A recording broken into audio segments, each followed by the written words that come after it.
तो धन्यवाद doctor Sunil Talware ji. I have to thank you for two things.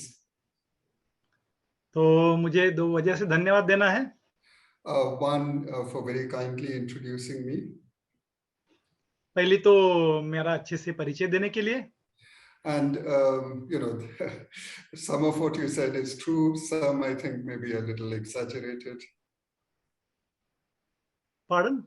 Some of what Dr. Talware said may be true, but some is certainly a little exaggerated. Okay. तो doctor तलवारे ने जो कहा उसमें से कुछ सच हो सकता है, कुछ नहीं हो सकता है। नहीं, कुछ थोड़ा ज्यादा करके बोल दिया होगा। थोड़ा ज्यादा है।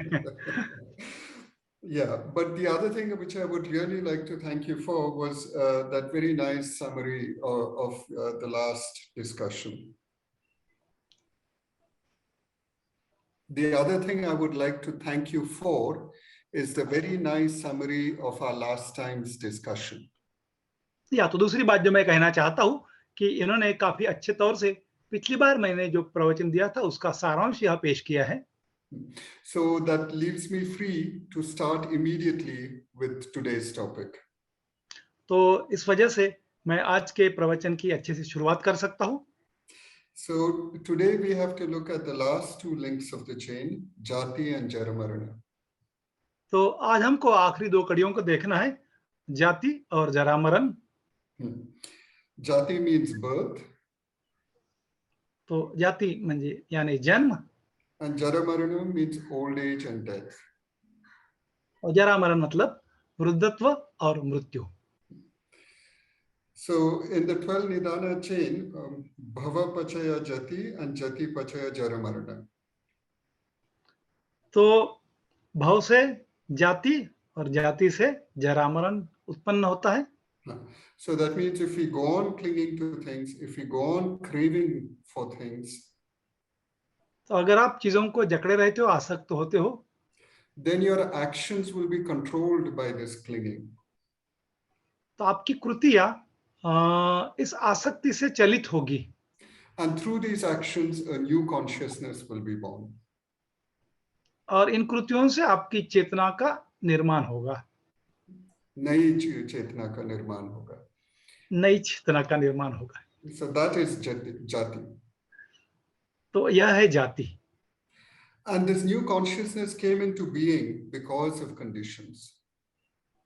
तो ये जो नई चेतना है, ये परिस्थितियों के कारण उत्पन्न हुई है। And like all conditioned things, it will sooner or later decay and die.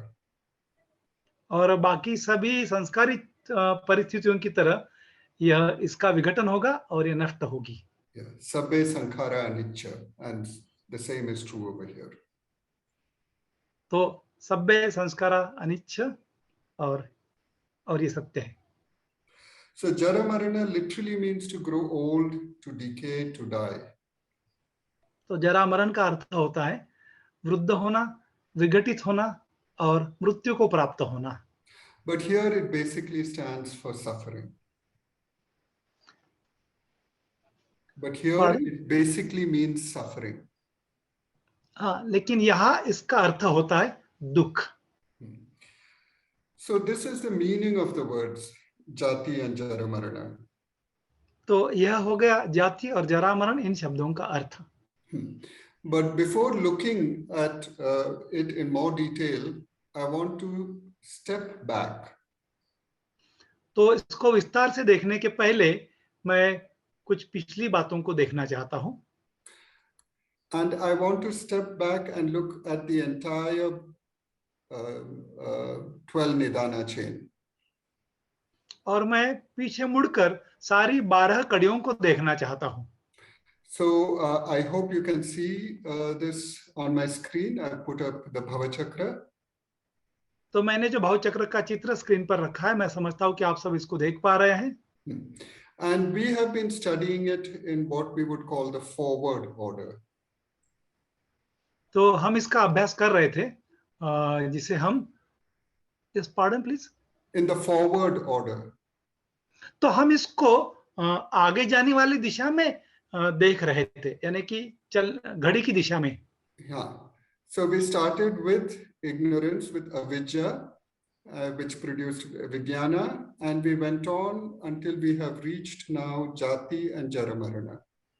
तो हमने इसको इस तरह से देखना शुरू किया था, अविद्या, विज्ञान, और इस तरह से हम लोग जाति जरा मरण तक पहुंचे थे. But classically, often this teaching is taught backwards. लेकिन इसको उल्टे ढंग से भी दिखाया जाता है, जो मतलब घड़ी की उल्टी दिशा में देखने के लिए सिखाया जाता है. Starting with Jara Marana and ending with Avidya. तो जरा मरण से शुरुआत करके अविद्या तक पहुंचना. So we could ask ourselves the question, why is it taught backwards like this? तो हम पूछ सकते हैं कि इसे इस तरह से उल्टा समझने के लिए क्यों सिखाया जाता है. I think it is connected to the Buddha saying that he teaches only one thing. तो इसका इस बात से संबंध है, जो बुद्ध की सीख है, जो केवल एक ही सीख देते हैं. He teaches, he said, suffering and how to reach the end of suffering. तो वो सिखाते हैं दुख और दुख का अंत कैसे किया जाता है. And this 12 Nidana chain is about exactly that, suffering and how to reach the end of suffering. तो यह जो 12 निदान की श्रृंखला है, यह वही सिखाती है दुख और दुख का अंत करना. So when we start at the end, we begin by acknowledging that there is suffering. तो जब हम अंत से आखिरी कड़ी से शुरुआत करते हैं, तो हम ये देखते हैं कि दुख क्या है और उसका अंत कैसे किया जाता है. So once we see there is suffering, we ask, why is there suffering? तो एक बार हम जब स्वीकारते हैं कि दुख है, तो हमें यह देखना पड़ता है कि दुख क्यों है. So the answer is, it तो arises. इसका जवाब ये है, The answer is that it arises on the basis of birth, jati. तो हम ये देख पाते हैं कि उसका जवाब ये है कि वो जन्म के कारण होता है. जन्म से वो जन्म उसका ऐसे कारण से नहीं, लेकिन जन्म से उत्पादित होता है. जन्म के ऊपर आधारित वह उसका निर्माण. जन्म के ऊपर आधारित है वो. And then we ask, why is there jati? फिर अगर हम पूछते हैं कि जन्म क्यों है, And the answer is bhava. तो जवाब यह है कि भाव पर आधारित. And so we go on all the way back until we reach ignorance. तो इस तरह से हम पीछे पीछे की ओर जाते हुए अज्ञान तक पहुंचते हैं. So this whole chain shows you what is the cause of suffering. तो यह सब कुछ हमें दिखाता है कि दुख का कारण क्या है. And it also makes it clear to you how to be free from suffering. और यह हमको यह भी दिखाता है कि इससे मुक्त कैसे हुआ जाता है. This is the main point of this teaching. तो इस शिक्षा का यही मूलभूत बात है. It explains suffering and how to be free from suffering. तो यह समझाता है दुख और दुख से मुक्ति. So in this context, now let us look at these last two links, jati and jara marana. तो इस संदर्भ में जाति और जरा मरण, इन दो आखिरी कड़ियों को देखते हैं. So jara maran arises on the basis of jati. तो जरा मरण जाति पर आधारित उत्पन्न होते हैं.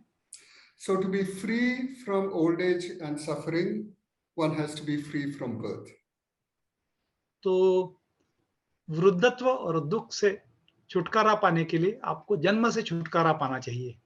So if you put it this way, it sounds a little silly. तो अगर आप इसको इस ढंग से रखते हैं तो ये काफी मूढ़तापूर्ण लगता है. So it would be like some student who is very scared of failing an exam. तो जैसे कोई छात्र इम्तिहान में विफल होने से डरता हो. And so he goes and he asks some older, wiser person. He tells him, I'm very scared of failing the exam. Can you give me some way to guarantee I will not fail? तो वो किसी समझदार सयाने व्यक्ति के पास मार्गदर्शन के लिए जाता है और पूछता है कि मुझे परीक्षा से बहुत डर लगता है, तो आप मुझे कुछ सलाह दे सकते हैं जिससे मैं फेल ना हो सकूं? So that person says, yes, I can give you 100% guarantee you will not fail. तो अगर वो व्यक्ति सलाह देता है कि हाँ, मैं आपको 100% सफलता का रास्ता बताऊंगा जिससे कि आप परीक्षा में कभी भी फेल नहीं होगे।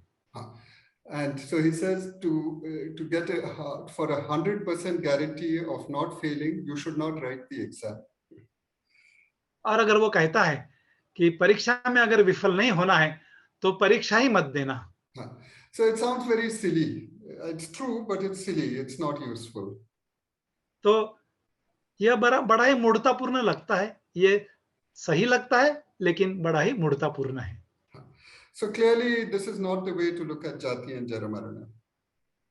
तो जाति और जरा मरण को देखने का यह तरीका नहीं हो सकता है। And similarly, sometimes when people look at Jati and Jara Marana, they misunderstand that Buddhism is pessimistic. तो कई बार लोग जाति और जरा मरण को जब देखते हैं तो उन्हें लगता है कि बौद्ध धर्म काफी निराशावादी है। If you are born, then you will suffer.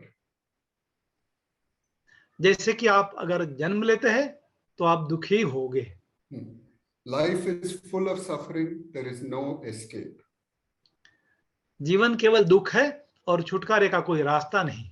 This again is not the right way to look at these two links.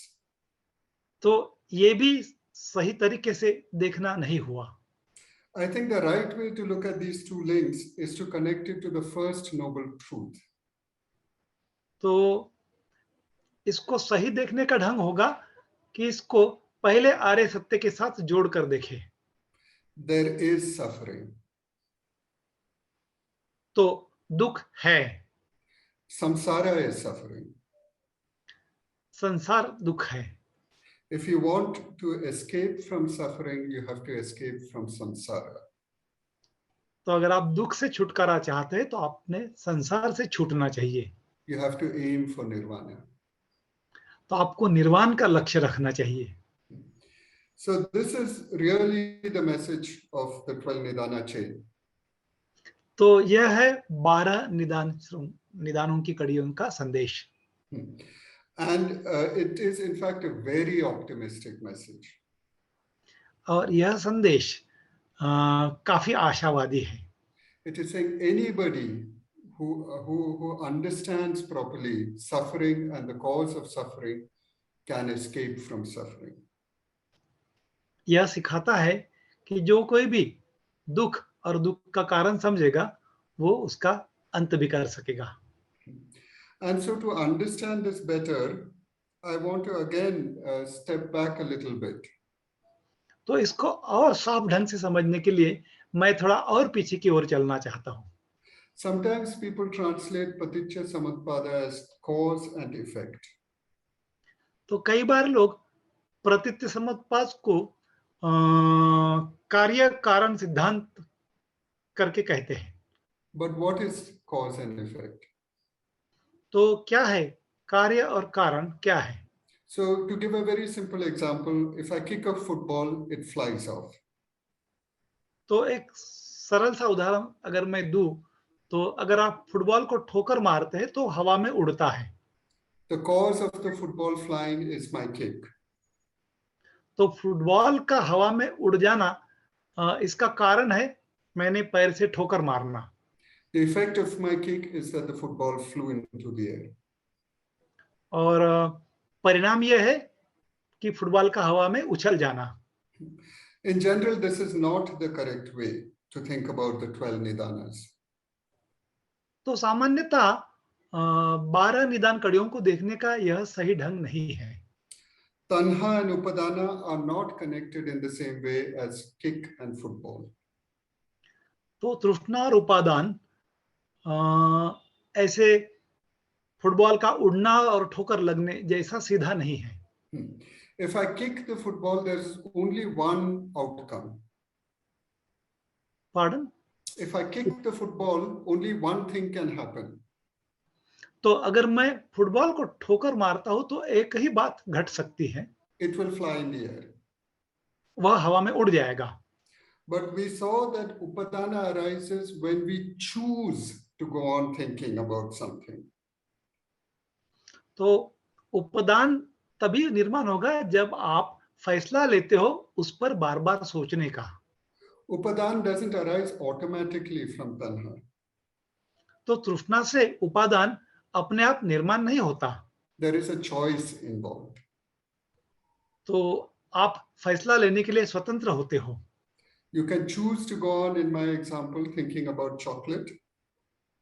तो आप फैसला ले सकते हो, जैसे कि मेरे उदाहरण में चॉकलेट के बारे में सोचना शुरू कर सकते हैं, In which case upadana will arise. और ऐसे हालत में उपादान का निर्माण होगा। Or you can choose to let go of thinking of chocolate.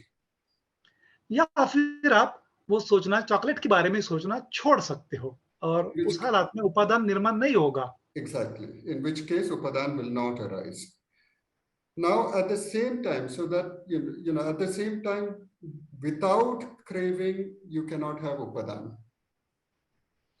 इसी तरह तृष्णा के बगैर उपादान निर्माण नहीं हो सकता। So, trishna is the basis for upadan. तो तृष्णा उपादान का आधार है, But it's not the cause of upadan. लेकिन वह उपादान का कारण नहीं है। So, for example, we don't go on daydreaming about getting something we don't like. Pardon? For example, we don't go on thinking about getting something we don't like. हाँ, तो जो हमें पसंद नहीं है उसको पाने की चाहत का हम दिन में कभी सपना नहीं देखते। For example, I don't like karela. वैसे मुझे करेला पसंद नहीं है, So I don't go on thinking about getting karela and eating karela. तो मैं करेला खाने को मिले इस तरह से सोचता नहीं रहता हूँ। And therefore, upadan about karela does not arise in my mind. It cannot arise in my mind. तो इसलिए करेले के बारे में उपादान मेरे मन में निर्माण नहीं होता, वो But I निर्माण हो do नहीं like सकता। chocolate. लेकिन मुझे चॉकलेट पसंद है, And so it can easily arise in my mind, upadan about chocolate. तो चॉकलेट के बारे में मेरे मन में उपादान आसानी से उत्पन्न हो सकता है। So I hope this relation is now clear, that upadan arises on the basis of tanha, but tanha does not cause upadan. तो मैं समझता हूँ कि आपको ये साफ हुआ होगा कि उपादान तृष्णा के ऊपर आधारित है, मगर तृष्णा की वजह से वो निर्माण नहीं होता। And it's precisely this message that we have a choice. तो यही मूल संदेश है कि हमारे पास में फैसला करने की स्वतंत्रता होती है। We have the ability to change. हमारे पास में बदलने की क्षमता है। This is the heart of the Buddha's teaching in this 12 Nidana chain. तो 12 निदान कड़ी में बुद्ध की शिक्षा की यह केंद्रीय बात है। We study the conditions for suffering. हम दुख के निर्मित की परिस्थितियों का अभ्यास करते हैं, Exactly so that we can understand how to make the wise choice to escape from suffering. और वो इसीलिए करते हैं ताकि हम समझदारी से फैसला ले सके कि कैसे इससे छूट सकते हैं। And again, before getting into detail, I want to remind you about something that Ratnakumar had said right at the start. तो आगे जाने से पहले मैं आपको रत्न कुमार ने क्या समझाया था उसके ऊपर कुछ कहना चाहता हूँ। He said the Buddha taught in many ways. उन्होंने कहा था कि बुद्ध ने अनेक ढंगों से शिक्षा दी है। He taught in words. उन्होंने शब्दों से शिक्षा दी है। He taught in similes and metaphors. तो कई बार उन्होंने उपमा या उदाहरण से समझाया है। And he also taught through symbols. और कई बार उन्होंने प्रतीकों के माध्यम से हमें सिखाया है। And this 12 Nidana chain, the BhavaChakra, is a symbol. तो यह जो भवचक्र है यह एक प्रतीक है। And Dhamacharya Ratnakumar had also told us that a symbol can be understood in many ways. और उन्होंने ये भी बताया कि इसको और भी अनेक ढंगों से समझा जा सकता है। So let us take an example of this. तो इसका एक उदाहरण लेते हैं। If we look at the BhavaChakra, if we look at the picture that I have put on the screen, अगर आप स्क्रीन पर इस चित्र को देखते हैं, what is the most common thing inside? What is it that we see inside? तो क्या देखते हैं आप इसमें? We see circles. हम वर्तुल देखते हैं, And this is a powerful reminder that our lives are often going around and around in circles. तो यह चक्राकार गति में चीजें घटती है, इस बात का ये प्रतीक है। So let us look again now at just Jati and Jara Marana. तो और एक बार जाति और जरा मरण को देखते हैं। These two are an endless cycle. They are a circle going round and round. तो यह अंतहीन वर्तुल है, यह लगातार चलता रहता है।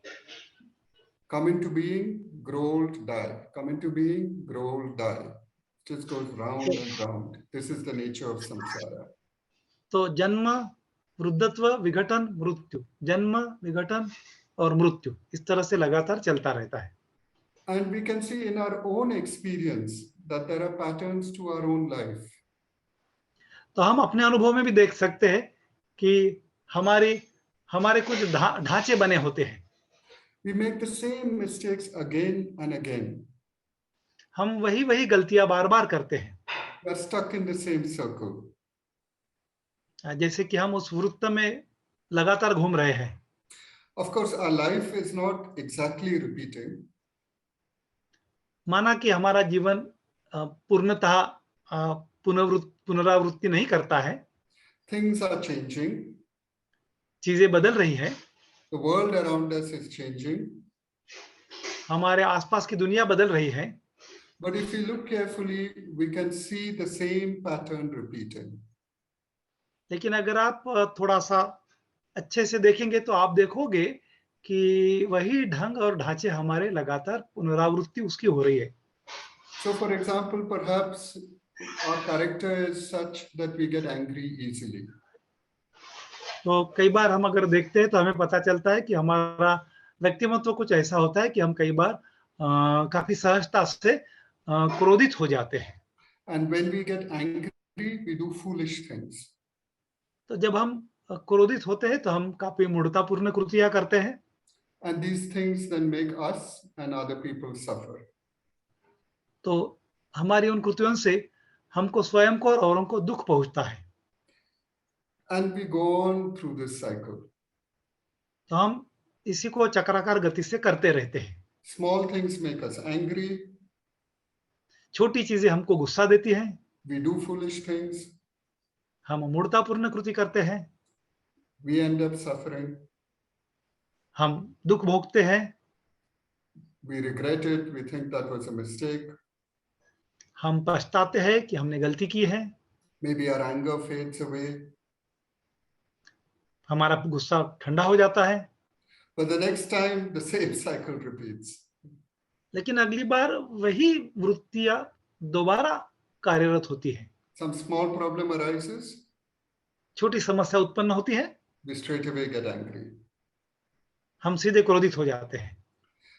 And perhaps different things made us angry when we were young. तो शायद जब हम जवान थे तब कुछ अलग चीजें हमें क्रोधित करती थी। Maybe when somebody did not, let us play, gave us batting when we were playing cricket, we got angry. तो कभी हम क्रिकेट खेल रहे थे और किसी ने हमको क्रिकेट खेलने में मदद नहीं दी थी तो शायद हम गुस्सा करते हैं। And maybe we did foolish things. We grabbed the ball and the bat and we ran away. तो हो सकता है हमने कुछ मूढ़तापूर्ण कृतियां की होंगी कि हमने बॉल और बैट को पकड़ के हम लेकर भाग गए होंगे। Now more sophisticated things make us angry. तो अभी हम ज्यादा परिष्कृत ढंग से मूढ़ताएं करते हैं। And we do more sophisticated foolish things. तो हमारा क्रोधित होना भी परिष्कृत हो गया और हमारा मूढ़तापूर्ण कृति करना भी परिष्कृत हो गया है। But the pattern is the same. लेकिन ढांचा वही का वही है। Foolish acts make us, we get angry, we do foolish acts, we suffer. तो हम क्रोधित होते हैं, मूढ़तापूर्ण कृतियां करते हैं और दुख भोगते हैं। So these two links, Jati and Jara Marana. तो यह दो कड़ियां, जाति और जरा मरण, is a summary of the cycle. यह इस चक्र का सार है. It is a summary of the cycle of samsara. Our existence is an endless cycle of jati and jara marana. तो संसार चक्र का यह सार है. हमारा जीवन इसी तरह संसार में घूमता रहता है. Now, so these last two links are really, as we said, the summary, the essence of the cycle, birth and death. तो आखिरी दो कड़ियां जन्म और मृत्यु सार है. So now let me just show you the 12 links again, but in a slightly different way. तो मैं आपको 12 कड़ियां एक अलग ढंग से दिखाना चाहता हूं. Not this one, sorry.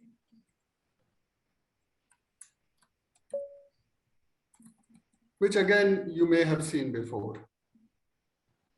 ये शायद आपने पहले देखा है. I hope you can see my screen now. मैं समझता हूं कि आप इस स्क्रीन को देख पा रहे हैं. So this is again the cycle. तो यह वृत्ताकार संकल्पना है. But explaining it in more detail. लेकिन काफी विस्तार से यहाँ समझाया है. So the first two links, avidya and sankhara, are from the past. तो अविज्ञा और संस्कार यह भूतकाल से संबंधित है. And although it says only avidya and sankhara, we should understand that it includes tanha, upadana and bhava. तो इसमें तन्हा, उपादान और भव का भी समावेश है. And because of all of this in the past, we have the effect in the present. और चूंकि हमारे भूतकाल में यह उपस्थित था, हम वर्तमान में परिस्थितियां कुछ निर्माण होती है. Because of that in the past, now we have in the present, we have Vijnana, we have Namarup, we have Sparsha, Vedana and so on. Shadayana and so on. भूत में अविज्ञा और संस्कारा होने की वजह से वर्तमान में हमारे साथ विज्ञान, नाम रूप, षडायतन, स्पर्श, up to Vedana. वेदना तक ये होता है. And this is the effect of past actions. It is the vipak of past actions. तो यह पिछले कर्म का विपाक है, परिणाम है. And then because all these things are present, we do karma in the present. तो इस वजह से हम वर्तमान में कार्य करते हैं. And the actions we do are basically tanha, upadana and bhava. तो वर्तमान में हम तन्हा, उपादान और भव इस किस्म की कृतियां करते हैं. And that leads to the cycle starting again. तो उससे चक्र दोबारा घूमता है. Jati and jara maran. तो उससे जाति और जरा मरण उत्पन्न होते हैं. So it is that, you know, what we had looked at just at the summary of jati and jara maran is now explained in detail, going from avidya up to bhava. तो जाति और जरा मरण तक अविज्ञा से कैसे होता है, यह यहाँ पर अभी समझाया गया है. So basically, supposing because of past karma, we have developed a taste for alcohol. तो पिछले कर्म की वजह से हमें शराब अच्छी लगना शुरू होता है. And so now in the present, when we have some difficulty, when there is some problem, तो वर्तमान में अगर हमें कुछ समस्याएं या मुसीबतें आती है, we start drinking. तो हम शराब लेना शुरू करते हैं. This is our karma in the present. तो यह हमारा वर्तमान का कर्म होता है. We'll gradually take more and more alcohol whenever there's a small problem, bhava. तो हम धीरे धीरे जब समस्या होती है और शराब लेना शुरू करते हैं और भव निर्माण होना शुरू होता है. And we may eventually become an alcoholic in the future. और इस तरह से हम भविष्य में शराबी बन जाते हैं. So this is, you know, how this chain from the past to the present to the future works. तो इस तरह से भूतकाल की वजह से वर्तमान में हम यह कृतियां करके इस तरह से उत्पन्न होता है। So this is a very traditional explanation of these 12 links. तो यह 12 निदानों का पारंपरिक ढंग से चर्चा है।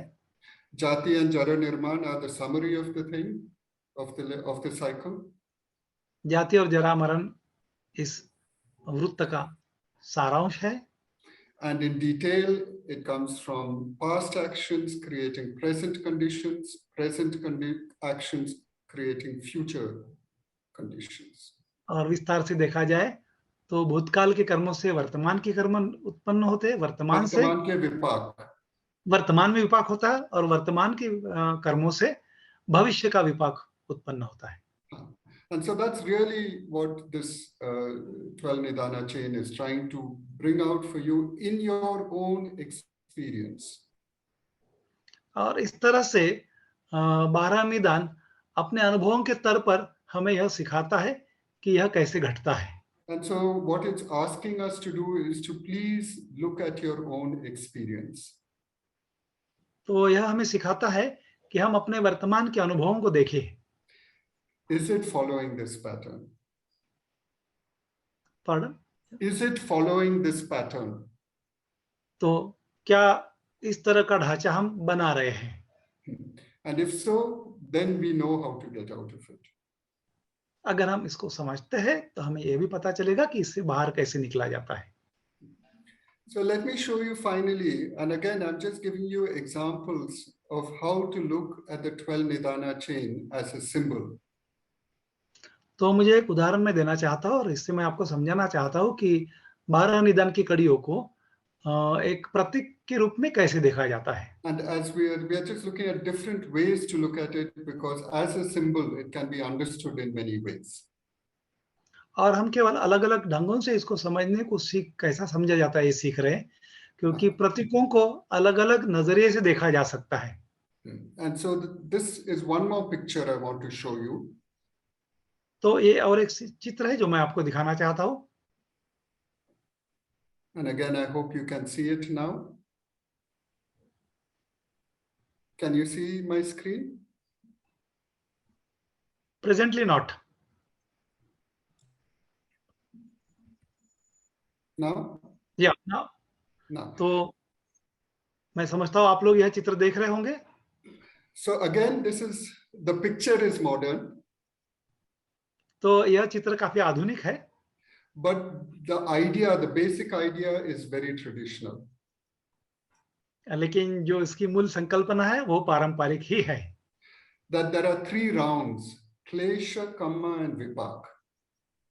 तो इसमें आप 3 गियर्स देखते हैं, क्लेश, कम्मा और विपाक। And traditionally, this is how it's understood, that there are 3 things. There is klesha. तो पारंपरिक तौर पर 3 चीजें आती हैं। पहला है क्लेश। Because of klesha, you do karma.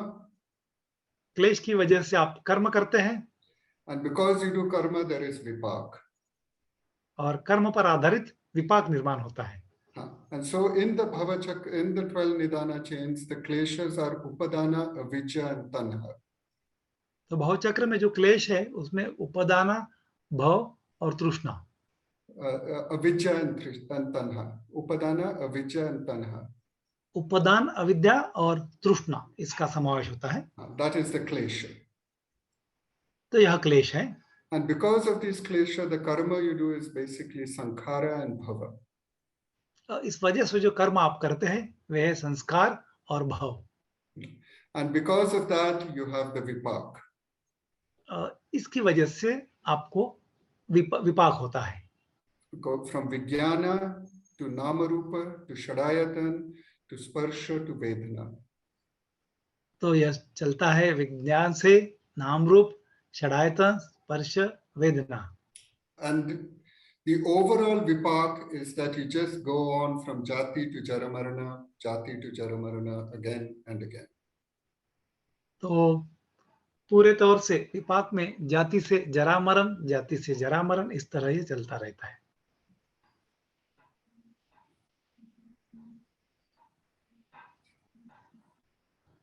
Yeah. So as we said, right at the start, the 12 Nidana chain is basically showing us how suffering arises and how to get free from suffering. तो 12 निदान की कड़ियां हमें समझाती है दुख को समझा कैसे जाए और दुख से छूटा कैसे जाए.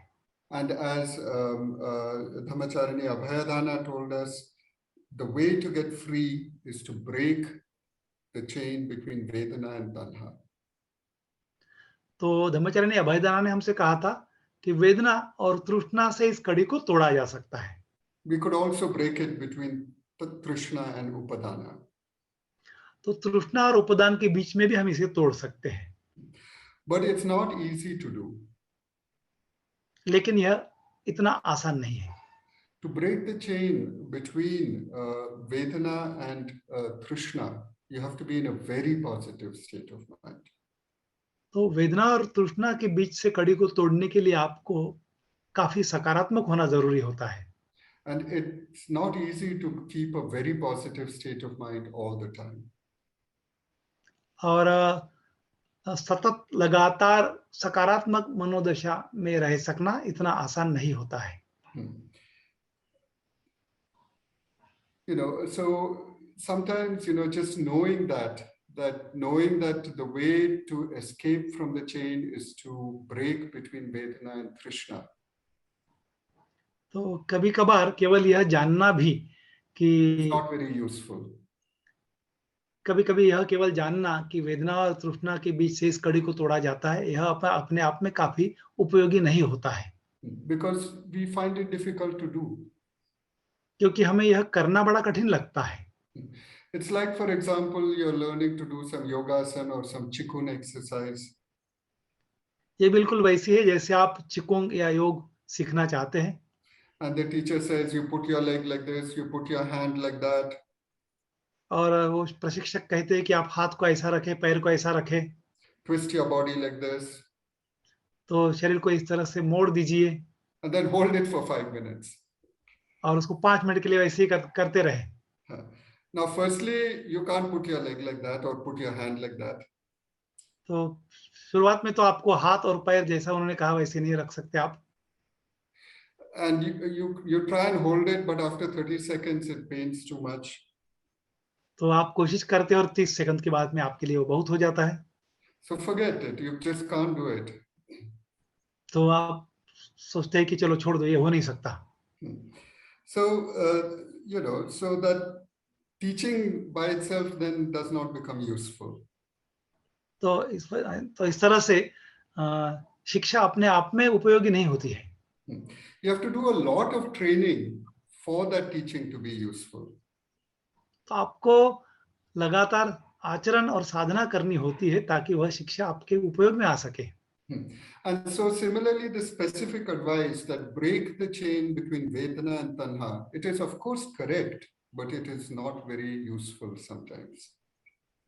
तो यह जो शिक्षा है कि वेदना और तृष्णा से कड़ी तोड़कर मुक्त हुआ जा सकता, यह सच है, पर यह उतना उपयोगी नहीं होता है. कभी-कभी तो मेरे लिए बहुत ही कठिन होता है. कई बार यह इतना उपयोगी नहीं होता है. So the last way I want to look at the BhavaChakra.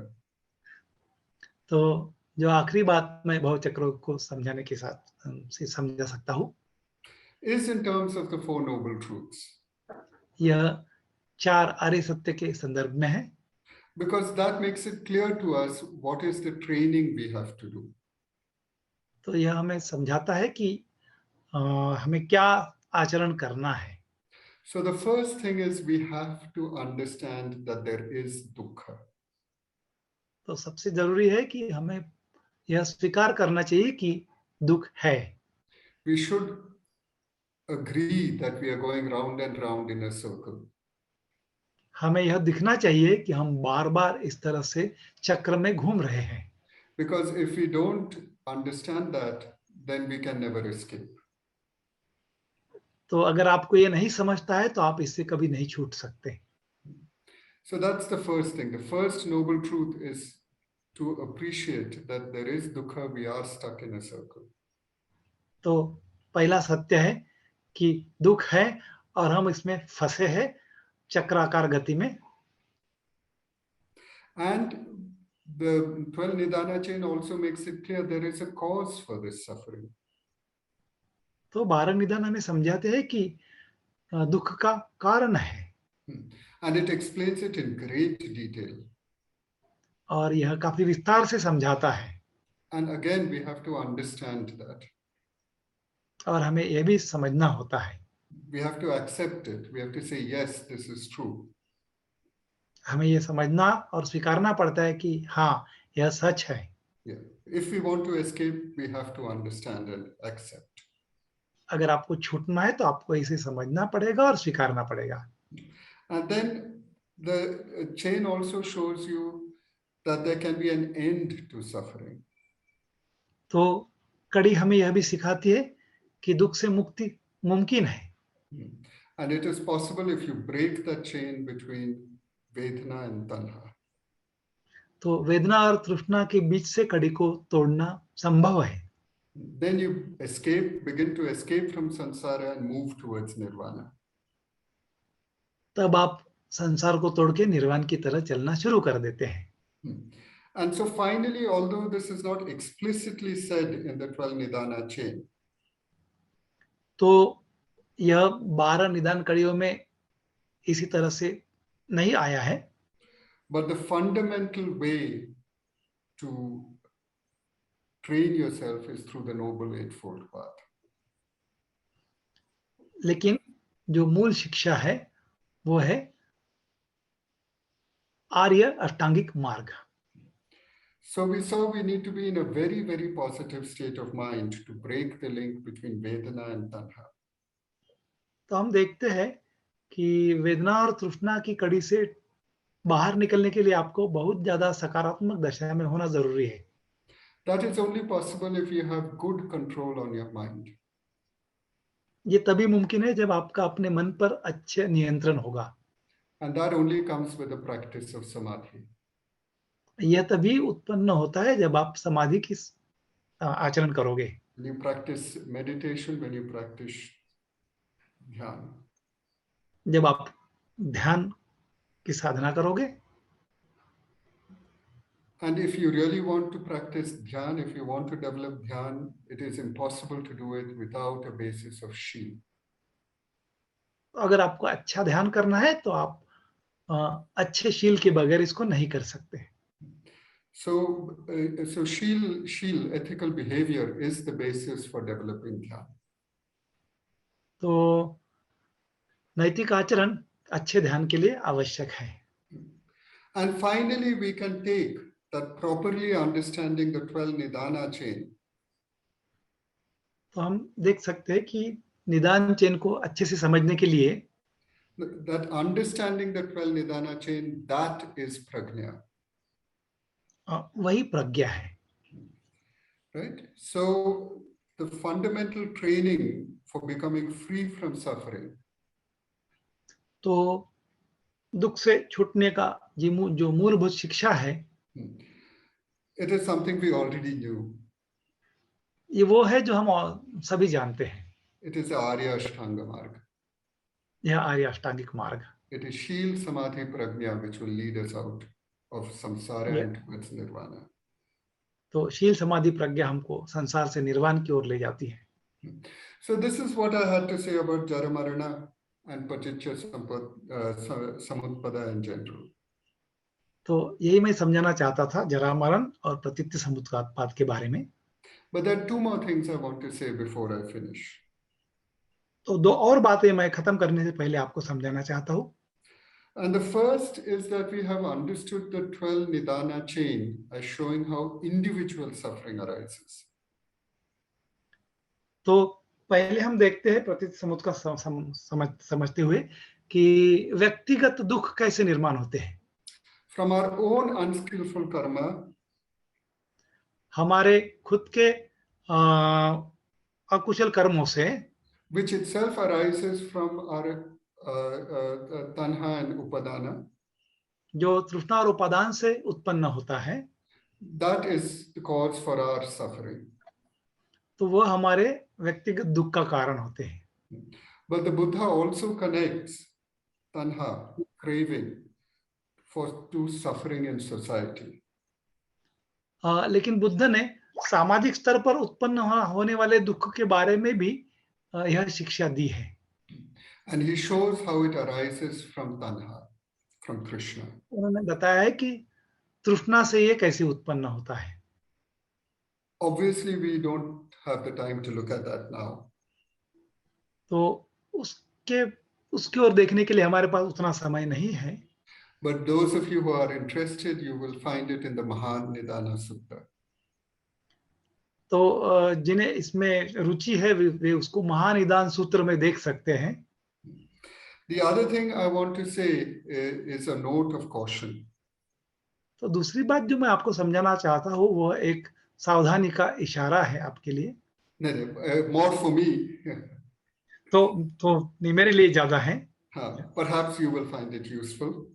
शायद आपको भी वो उपयोगी साबित होगा. And this is also from the Mahanidana Sutta. और यह भी महानिदान सूत्र से आया हुआ है. So at the start of the sutta, it opens with Ananda. तो सूत्र की शुरुआत आनंद से होती है. And Ananda, I understand at that time, is a stream entrant. तो मैं समझता हूँ कि आनंद उस वक्त स्तोतापन्न अवस्था को पहुंचे हुए थे. He is not enlightened, he is not an arahant, but he is a stream entrant. वो बुद्धत्व की या अरहत की दशा में नहीं पहुंचे थे, लेकिन वे स्तोतापन्न थे. And so Ananda is reflecting on the 12 nidanas. और आनंद 12 कड़ियों पर चिंतन करते थे. He is reflecting on PaticcaSamyutpada. वह प्रतीच्य समुत्पाद पर चिंतन करते थे. And after his meditation, he thinks. और ध्यान के बाद में उन्होंने सोचा कि people say PaticcaSamyutpada is very complicated. लोग कहते हैं कि प्रतीच्य समुत्पाद बहुत कठिन है. But to me it looks very clear. लेकिन मुझे लगता है वो बहुत आसान है. So he decides to go ask the Buddha about it. तो वो बुद्ध से पूछने जाते हैं. So the next time when he meets the Buddha, he tells him. तो जब वो बुद्ध से मिलते हैं, वो उनसे कहते हैं, Why do people call the PaticcaSamyutpada complicated? लोग क्यों समझते हैं कि प्रतीच्य समुत्पाद काफी जटिल है? To me it looks very clear, very easy. तो मुझे तो ये बहुत ही आसान, बहुत ही सीधा लगता है. And the Buddha says, Ananda, please don't say that.